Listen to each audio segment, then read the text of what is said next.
Nani Victor Wanyama Harold, Kenya Open 2012 round 2. I'll go very fast because I have to do this in 10 minutes. Sicilian defense. Wanyama chooses knight off, I choose bishop to g5 variation. Now at this stage, black can actually play queen to b6, taking us into the poison pawn variation, something like this. Many lines, you need to understand this well before playing it, but he didn't play that. He played knight on b to d7. Now here black played g5, and upon g5 really a very strong move.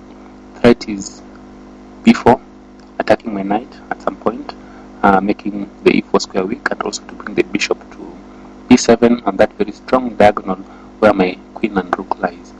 Of course I could play a3 to stop all those plans of b4, but that will rob us of interesting chess because I'm looking forward to sacrificing my knight on d5. So that's the only other move apart from a3. And here black should play bishop to b7 first, not otherwise what Wanyama play makes the sack a bit easier for white to play. Now slight transposition possibly, and rook to e1 check, and the king has only that one move, nothing else, so everything else would have lost. And here the best move for white would be knight to c6. I did not play that. Already I just knew the general principles. I wasn't very sure on the exact moves I was calculating on the board, and it was 1 hour to finish the game kind of a play. I've already sacrificed a pawn against a very strong knight against a very strong player. So this is an example of how it would have gone. And knight to c6, giving back pawn, but now the active pieces and the pawn fractures for white, for black would be telling. You see the light squared bishop is very strong. All of black's pieces are fractured. Kingside activity for black is not good. The bishop is bad, and just to play on a bit further, unless by Houdini, something like this, there's a threat on e8. You can see this, of course, so that blocks that threat. King moves out of danger, and of course all the pawns, sweet pawns, can fall easily, freeing that bishop, which now becomes a monster immediately. You can see just how passes through the position for black. I'll go through this very quickly because of time. And queen and attack runs there. The bishop is pinned, and knight, the rook can't move either, so knight has to come by defending that position. Exchanges one immediately, and there'll be no point for black to take with this queen, otherwise it'll be an exchange down and many pawns down, and that pawn is pretty much indefensible. Check and clearly winning position for white.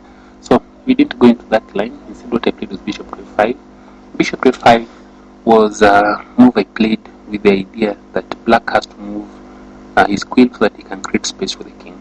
And so when he plays this, then I intended to play bishop to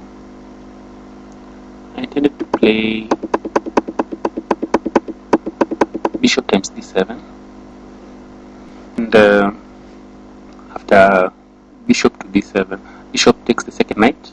Now I would play my knight to f5, and knight to f5 would then paralyze black's king side completely. See, the bishop can't come out, he'll need a lot of moves. So whereas white has sacrificed a piece and is a piece down, black is actually playing an exchange down at this stage, because it will take a long time for him to get any of those king side pieces out. This was my idea, but then I developed cold feet, because giving up my bishop pair now to black at this stage, while I had already sacrificed a piece, I thought that was a bit too much, and I wasn't very confident about it. So instead I played the move bishop h4. However, analyzing it with Houdini, I found out that instead of knight to f5, then I could in fact play queen to h5, which is immediately winning. I was so focused on knight to h5, I didn't even think of this possibility, and this wins immediately. Examples: if rook to c8, then this is simply mate in 2, it's mate, and should black play rook to c8, which is rook to d8, which is a move, rook to d8, then it's a bit longer, but he loses a rook, attacking that idle rook, and the spectator rook goes to g8 and falls to that check, or of course you could have bishop d7 here, and the bishop is just picked. So that was a clear win, which I lost. Of course, in the next game that it occurs, 100% I'm going to play it. So what I played was bishop to h4, and what I played was bishop to h4, and goodness gracious, bishop to h4, and the idea for that behind that is this very appealing diagonal, which is where I'm headed. So king to c7, and bishop there. Now queen plays queen to f4, and looking at this position, the main problem for black is that his king side is completely frozen. He can't move, and the pieces are just spectator pieces.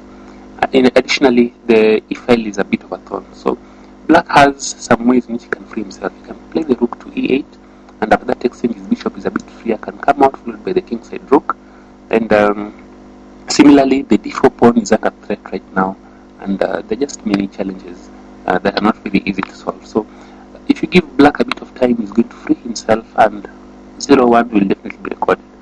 Now, here I found a very interesting move, knight to b3, and sacrificing the a3 pawn. Remember that black's problem is just time. So if the queen, for example, picks the a2 pawn here, like this, initial analysis by Houdini suggests that black has an advantage, but in fact, in a few moves, it changes its mind and makes it a draw, and in some cases, actually an advantage for white. And the whole concept, I didn't analyze all the lines, it just made a lot of sense, because by queen coming to a2, it has only one escape square here, a4. Then the a1 square is defended by the knight, so he cannot play those tactics against making. And in fact, making is very safe in this position unless the bishop can go to g7. So he'll spend 3 moves, and it's the moves that I really want. And at this time, he cannot pick that particular knight. So I was very happy with that particular move. And examples of how play will continue, just to go a bit far. Pick, knight there, defends the pawn, and now that move. And whereas if you look at the evaluation here on the window, you'll just see it changing to 0 any moment now. Probably the best move for white at move 23 is actually g3, and upon g3 rook to c4, and many variations. Of course, bishop wants to come here and threaten the b2 square. Anyway, if you look at the evaluation, it's exactly drawn, and if black is a lot more ambitious and plays the bishop there, he may actually lose. I want to go too far that line, just miss a bad line, and it was a very good strategic find for me.